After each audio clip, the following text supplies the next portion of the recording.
excretory system. What is excretory system? It is the system which removes nitrogenous waste from our body. यानी अपनी body का एक ऐसा system जिसमें क्या रिमूव हो रहा है, नाइट्रोजीनियस वेस्ट, और वो किस फॉर्म में रिलीज होगा, यूरिन की फॉर्म में। और यहां पर नाइट्रोजीनियस वेस्ट से क्या मतलब है, यानी ऐसा वेस्ट जो या तो यूरिया के फॉर्म में हो या यूरिक एसिड या अमोनिया, यानी जिसमें नाइट्रोजन प्रेजेंट हो। जब फूड डाइजेस्ट होता है तो कार्बोहाइड्रेट जिस तरीके से ग्लूकोज में कन्वर्ट हो जाते हैं, उसी तरीके से प्रोटीन्स किस में कन्वर्ट हो जाते हैं, अमीनो एसिड्स में। और अमीनो एसिड जितना बॉडी यूज करना चाहती है, जितनी उसकी रिक्वायरमेंट है, वो यूज करने के बाद बहुत सारा अमाउंट जो है वो वेस्ट बच जाता है, और वो हमारी बॉडी के लिए हार्मफुल होता है। इसीलिए वो एक्सेस अमीनो एसिड किसके पास भेजा जाता है, लिवर के पास। लिवर उसे कन्वर्ट करता है यूरिया में, और फिर वो यूरिया बनने के बाद किसके पास जाता है, किडनीज के पास एक्सक्रीशन के लिए। अब देखिए यूनिसेल्युलर ऑर्गेनिजम्स के केस में क्या होता है, एक्सक्रीशन कैसे होते हैं, डिफ्यूजन के थ्रू। वो डायरेक्टली एनवायरनमेंट में डिफ्यूज करते हैं अपने वेस्ट को। लेकिन लार्ज या यूं कह लीजिए मल्टी सेल्युलर ऑर्गेनिजम्स, उनका डायरेक्ट कॉन्टेक्ट नहीं होता एनवायरनमेंट के साथ पूरी बॉडी का, तो इसलिए उनको ऐसा काम करने के लिए स्पेशलाइज्ड ऑर्गन्स की जरूरत पड़ती है। तो इस केस में स्पेशलाइज्ड ऑर्गन्स अगर हम ह्यूमंस की बात करें तो वो कौन है, किडनीज, यूरेटर, ब्लैडर, यूरेथ्रा। और अगर हम कार्बन डाइऑक्साइड रिलीज करने की बात करें, उसे एक्सक्रीट करने की बात करें, तो उसके लिए लंग्स हैं। और स्वेट की फॉर्म में भी हमारा वेस्ट बाहर जाता है, वो किसकी हेल्प से जाता है, स्वेट ग्लैंड्स की हेल्प से। अब हम बेसिक सा स्ट्रक्चर देखते हैं अपने एक्सक्रीटरी सिस्टम का। ये बीन शेप्ड ऑर्गन्स जो हैं, ये क्या है, किडनीज।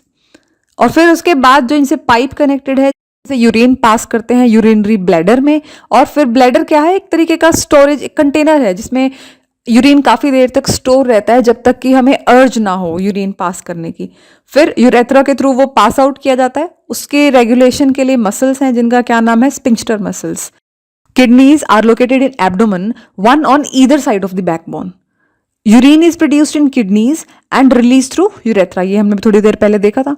अब क्वेश्चन है कि why urine is produced, urine produce ही क्यों होता है, ताकि जो भी हमारा वेस्ट है, नाइट्रोजीनियस वेस्ट है, वो ब्लड में से फिल्टर आउट किया जा सके और ब्लड को इम्प्योर ब्लड से प्योर में कन्वर्ट किया जा सके।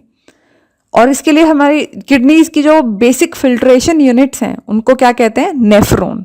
अब हम नेफ्रॉन का स्ट्रक्चर देखेंगे। ये है बाउमेन कैप्सूल।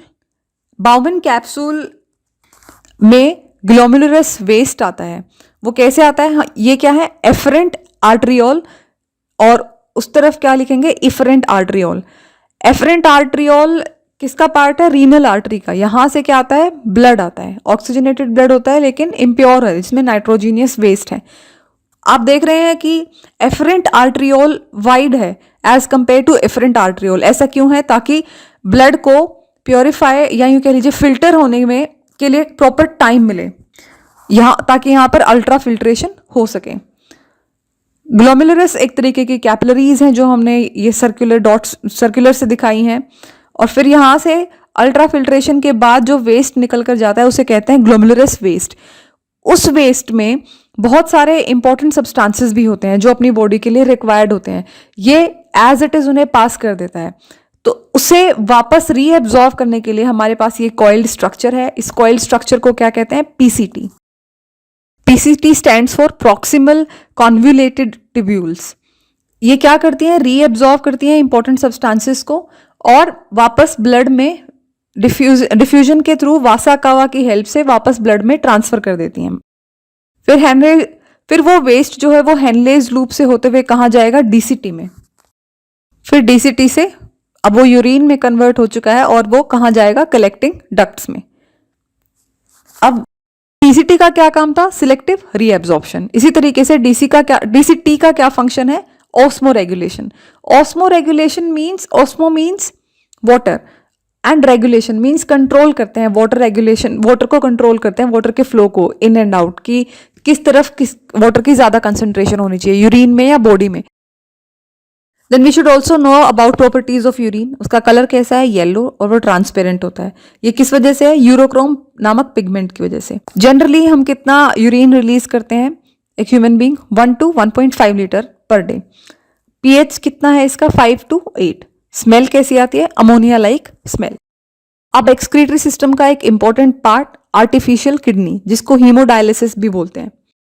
क्या होता है जब इंसान की दोनों किडनीज फंक्शन करना बंद कर देती है, जिसे हम किडनी फेलियर भी बोलते हैं, तो उस वजह से जो हमारी बॉडी में नाइट्रोजीनियस वेस्ट है जो कि पॉइजनस है, वो एक्यूमुलेट यानी इकट्ठा होना स्टार्ट हो जाता है। वो इतना डेंजरस भी हो सकता है कि किसी इंसान की डेथ हो सकती है। तो उसका सोल्यूशन क्या है? Artificial kidney. वो क्या है? एक डिवाइस है जो नाइट्रोजीनियस वेस्ट को रिमूव करने में हेल्प करता है। और इस पूरे प्रोसेस को, जो आर्टिफिशियल किडनी पूरा प्रोसेस यूज करती है उसे प्योरीफाई करने के लिए ब्लड को, उसको कहते हैं डायलिसिस। आर्टिफिशियल किडनी में सेमी परमिएबल लाइनिंग होती हैं, जिनको डिप किया जाता है, डुबोया जाता है, सस्पेंड किया जाता है किसमें? एक टैंक में। उस टैंक में क्या होता है? डायलिसिंग फ्लूइड यानी लिक्विड। अब उस डायलिसिंग फ्लूइड का जो ऑस्मोटिक प्रेशर है वो ब्लड के ऑस्मोटिक प्रेशर के इक्वल होता है। अब जो वेस्ट प्रोडक्ट है पेशेंट के ब्लड से, वो उस फ्लूइड में चला जाता है डिफ्यूजन की हेल्प से। और अब वेस्ट प्रोडक्ट तो उस फ्लूइड में जा चुका है, लिक्विड में जा चुका है, और वो ब्लड अब प्योरीफाई होने के बाद वो प्योरीफाइड ब्लड वापस भेज दिया जाता है पेशेंट की बॉडी में। यानी कि ये एक तरीके से किडनी के जैसा ही फंक्शन किया, लेकिन इनमें डिफरेंस क्या रहा कि जिस तरीके से किडनी में इंपॉर्टेंट सब्सटेंसेस की रीअब्जॉर्प्शन होती है, यहाँ वो नहीं होती। बस वेस्ट प्रोडक्ट रिमूव हो जाते हैं जो कि हार्मफुल होते हैं बॉडी के लिए। ये था एक्सक्रीटरी सिस्टम, जिसमें जितने भी इंपॉर्टेंट पॉइंट्स थे वो हमने सब डिस्कस कर लिए हैं। Thank you for watching. Please subscribe and like the video.